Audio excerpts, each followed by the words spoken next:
four-story building here in Badagry, first in Nigeria. So this is the four-story building in Nigeria. Like you've been hearing about it, you are inside it now. You might have been hearing it on medias, on books, people talking about it, maybe even on our history page back then.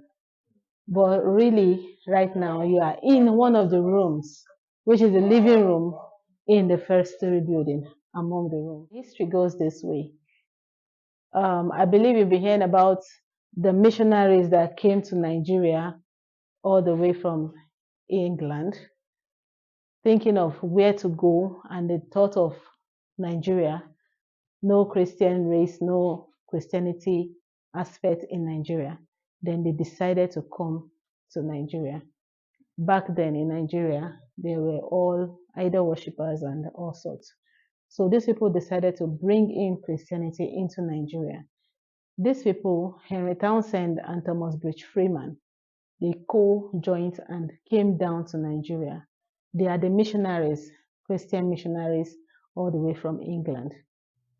So by the time they came to Nigeria, they thought of where exactly they want to settle. Then they decided to come to Badagry. So arriving Badagry, they arrived this spot. This was where they got as they arrived. They don't build this. Yes, sure. They built it. They never met it this way. They got to this place and all this was not here. Both the fence was not here. The plants were not here. So they decided to start up something, which they started with raffia buildings, wooden buildings. Like when you were coming from the gate, I don't know if you sighted some signposts through the gates, okay, which is talking about the boarding dwelling, the schoolmaster's dwelling, the boarding school, and also even the kitchen outside and the toilet outside. Internally, there was no kitchen and there was no toilet. So in this building, we have 6 rooms in total. This we are standing right now is the living room downstairs. We have 1 upstairs. We have 2 rooms left and right, and we have the same goes upstairs, 2 rooms left and right upstairs, and 3 stores. Then internally, there was no toilet, no kitchen. They were all outside.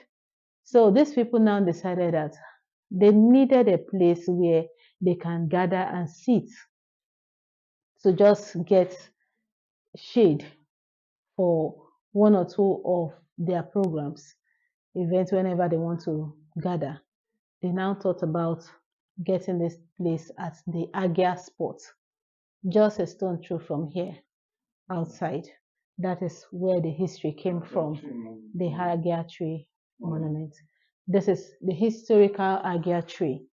That is where they got a big tree that had a large shade where they sat down to hold their meetings, to hold their services, and some other things.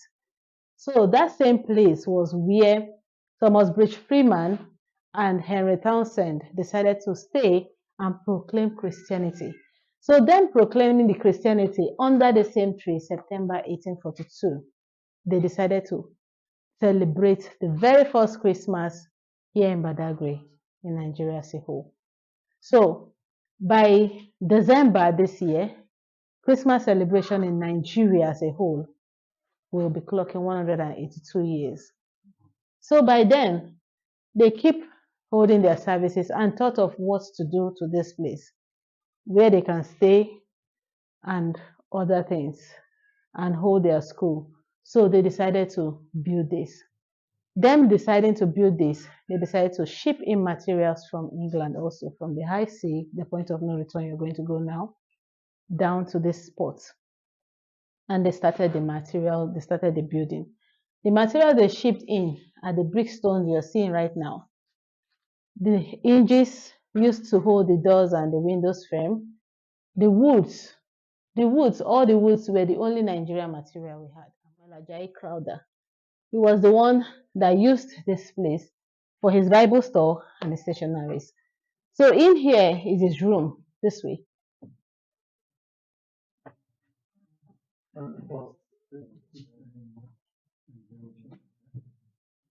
Here is his room.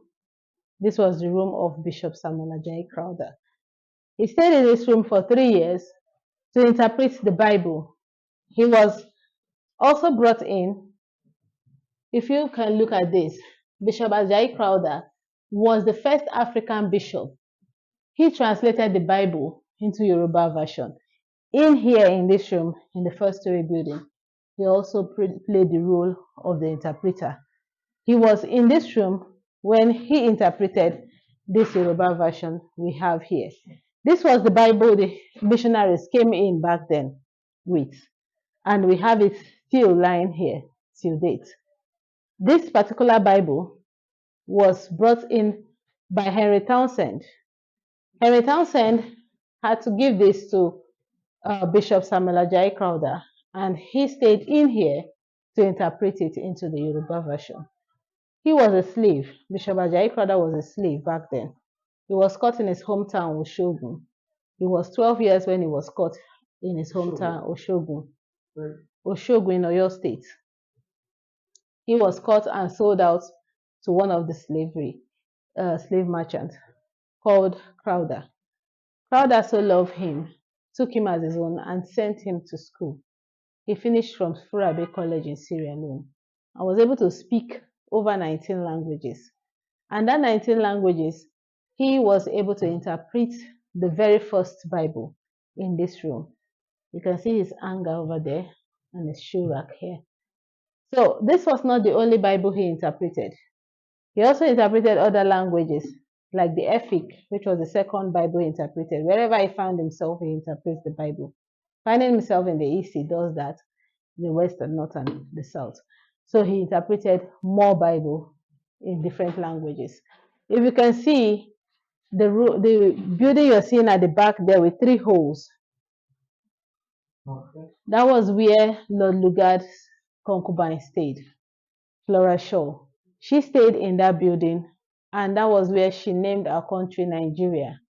And also at that building was where our national anthem, Nigeria We Hail Thee, was also being released. So this same man called Samuel Ajayi Crowther had 4 sons, 4 children, 3 sons and a daughter. Then the man called Babington Macaulay got married to the daughter, Samuel Ajayi Crowther's daughter, and they gave birth to a son, which is the grandson of Samuel Ajayi Crowther, called Albert Macaulay. So he is the grandfather of Albert Macaulay. So this way.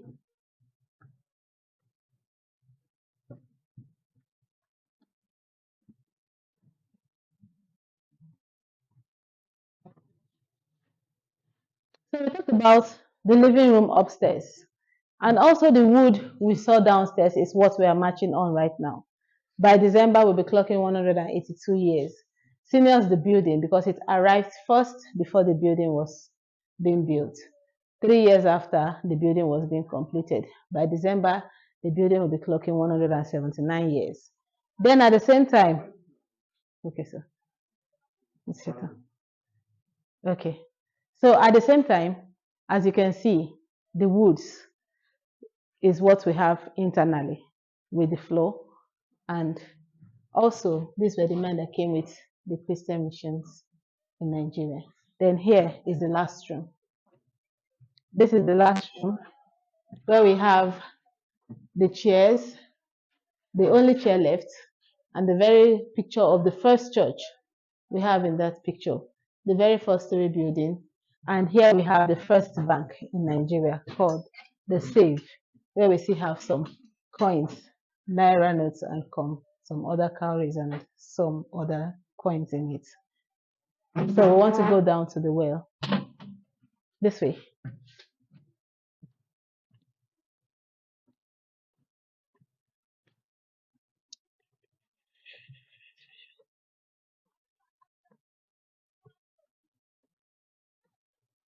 Please be careful here. So in here we have the well, the very first well dug by the missionaries since the year 1842 has never gone dry. It's clean, it's a drinkable water, which so many people still come to take it for drinking and for prayers. I don't know if you have a taste of it. It's a miracle water. Yes.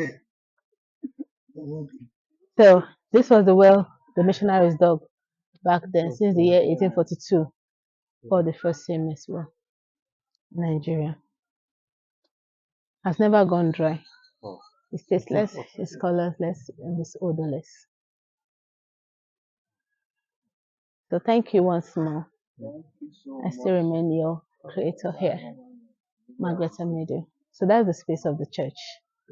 The picture you saw upstairs, that was where the structure was.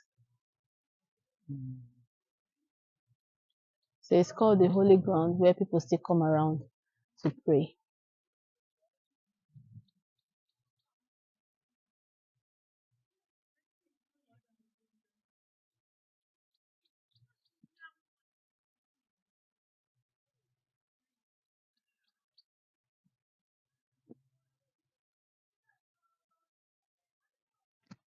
Okay.